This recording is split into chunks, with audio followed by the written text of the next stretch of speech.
मुंबई के बाइकुला बस्ती में जहाँ पर जिंदगी और मायूसी के बीच की लकीर धुंधली पड़ जाती है। ताज़ा खबर हमें मिलवाता है वसंत गौड़ी एक वसिया से, जो कि एक जवान लड़का जिसका जीवन गरीबी कड़वी सच्चाइयों को दिखाता है। एपिसोड की शुरुआत एक फिलोसॉफिकल चर्चा से होती है, मैजिक और चमत्कारों के बारे में। और ये कहानी एक तरह से सुपरनेचुरल चीजों के साथ साथ रोजाना की जिंदगी के चमत्कारों पर भी रोशनी डालती है। वसिया के सपनों की चमत्कारी दुनिया तब पलट जाती है जब वो अपनी नींद से झटका खाकर उठता है। घर में एक झगड़े की खबर सुनने पर उसकी माँ पर चोरी का इल्जाम लगाया गया है, जो कि अपने बेटे के बर्थडे मनाने के लिए पैसे चुरा के केक और नया शर्ट खरीद लाई थी, जहाँ पर वो नौकर का काम करती थी। उस घर से ये काम एक जबरदस्त झगड़े का रूप ले लेता है, जिसमें वसिया अपनी माँ का बचाव करता है। जैसे जैसे कहानी आगे बढ़ती है, हमें वसिया की रोजाना जिंदगी की एक झलक मिलती है, जो कि दोस्ती, कम्युनिटी और इज्जत के लिए लगातार संघर्ष से भरी हुई है। उसकी अपनी दोस्तों के साथ की बातें हमें एक ऐसी दुनिया दिखाती है जहाँ पर साथ चलते और बेहतर जीवन का सपना कभी दूर नहीं लगता। चाहे वो ईशा से फिसलता है, वो एक प्रोस्टिट्यूट मधुबाला से प्यार करता है, जो कोई एक मंत्री शेट्टी से भी प्यार करती है। बर्थडे का सेलिब्रेशन जो वसिया के लिए खुशी का पल होना चाहिए था, एक के बाद एक दुखद हादसों से भरता चला जाता है। शेट्टी का पैसा ले जाते टाइम एक झगड़े में वसिया को चोट लग जाती है और उसका पैसा भी चोरी हो जाता है, जिसके बाद वसिया एक बूढ़ी औरत से मिलता है, जो कि वसिया के पब्लिक टॉयलेट में बेहोश पड़ी होती है। वसिया उसकी मदद करता है, उसे साफ सफाई करके बाहर ले आता है। इस मदद से बूढ़ी औरत खुश होकर उसे आशीर्वाद देती है कि अब वो भविष्य का टाइम से पहले ही देख पाएगा। वसिया का जीवन पलट जाता है जब उसे पता चलता है कि उसका फोन आने वाली खबरें पहले ही बता देता है। कई घटनाओं के कॉम्बिनेशन से वसिया को इस बात का विश्वास हो जाता है कि औरत का वरदान सच था। अपने दोस्त पीटर के साथ वसिया तैयार होता है, वसिया कुछ पैसे कमाने को, ताकि वो शेट्टी के चुराए पैसे लुटा सके, जो कि बाय द वे शेट्टी नहीं करवाया था वसिया से बदला लेने के लिए, क्योंकि वो मधु से प्यार करता था। का पहला प्लान पर खजाना ढूंढना, जो कि छुपी दौलत के लिए मशहूर है, पर वो प्लान फेल हो जाता है। वसिया और पीटर मगर हार नहीं मानते और अपना फोकस शिफ्ट करते हैं एक लाइव क्विज शो पर, जहां उन्हें लगता है कि वसिया की शक्ति कॉन्टेस्ट में उन्हें जितवा देगी। पर क्योंकि उसके फोन का स्क्रीन टूटा हुआ था, वसिया पूरा जवाब नहीं दे पाता और कॉन्टेस्टेंट उसे पैसा देने से इनकार कर देता है। बाद में वसिया की पहचान रेस्टोरेंट के मालिक महबूब और उसकी बेटी शाजिया, वसिया का दोस्त पीटर और मधु के साथ मिलकर क्रिकेट मैचेस पर बेट लगाते हैं, या कि एक एजेंट के कॉन्टैक्ट के जरिए वो सब मिलकर बैटिंग करते हैं। वसिया की खास एबिलिटी की मदद से वो सब बड़ा जीतते हैं।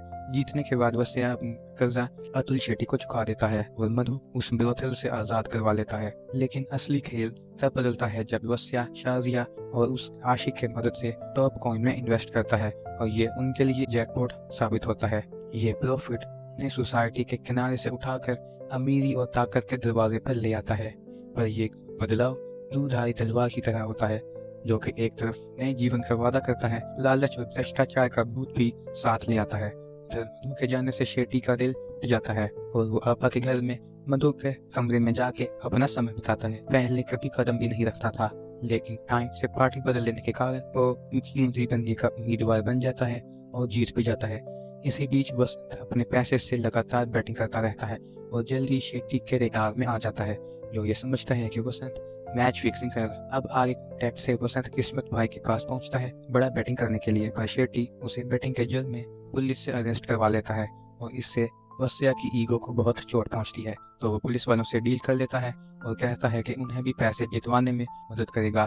शेट्टी अपना पैसा बढ़ाने के लिए लालच में पुलिस वालों के कहने पर वसिया के कहे गए प्लेयर्स पर बाजी लगाता है, लेकिन चालाक वसिया अपनी माँ के नाम से एक और स्लॉट बुक करके अपना लॉस रिकवर कर लेता है। लेकिन इसमें शेट्टी का बड़ा नुकसान हो जाता है। वसिया अपनी माँ को चौल से निकाल होटल में ले आता है जहाँ वो उसके दोस्त रहते हैं, पर उसका बाप चौल में ही रुकता है क्योंकि उसे बेईमानी की पैसे से घिन आती थी।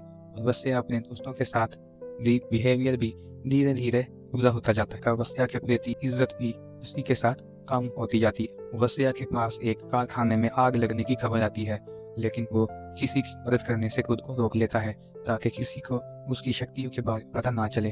पर उसी कारखाने में उसका बाप भी काम करता था, जल जाता है, जिससे वसिया को अपने बदलते कैरेक्टर का अंदाजा हो जाता है। मधु अपनी साड़ी के साइड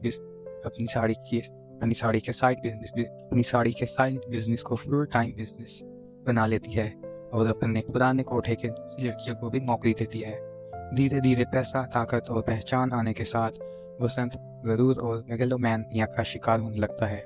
इसी दौरान वो एक अमीर business woman slash actress slash model Suhani के प्रति अट्रैक्टेड फील करने लगता है।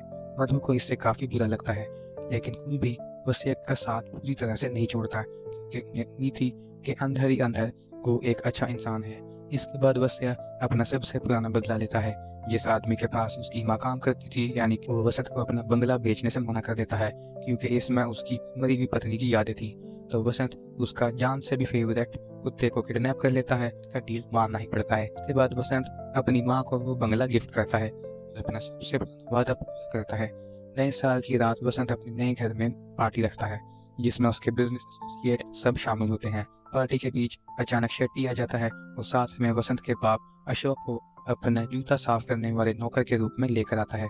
ये देखकर वसंत का गुस्सा फूट पड़ता है। जब नए साल का काउंटडाउन खत्म होता है, वसंत 0 के काउंट पर सुहानी को किस कर लेता है, जिससे मधु का दिल टूट जाता है और वो वापिस अपने कोठे में लौट जाती है, जहाँ शेट्टी उसका पीछा करता हुआ आ पहुंचता है। फिर मधु जब एक कमरे में थे तब आपा उनका तस्वीर खींच लेती है, जिससे वसंत को शक होता है कि मधु अपने पुराने आशिक के पास लौट आई है।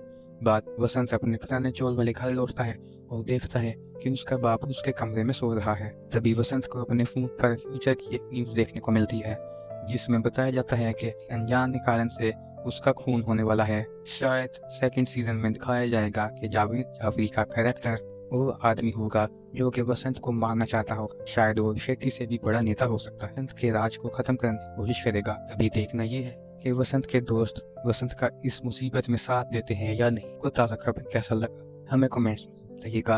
अगर वीडियो अच्छी लगी हो तो लाइक करें और चैनल को सब्सक्राइब करें।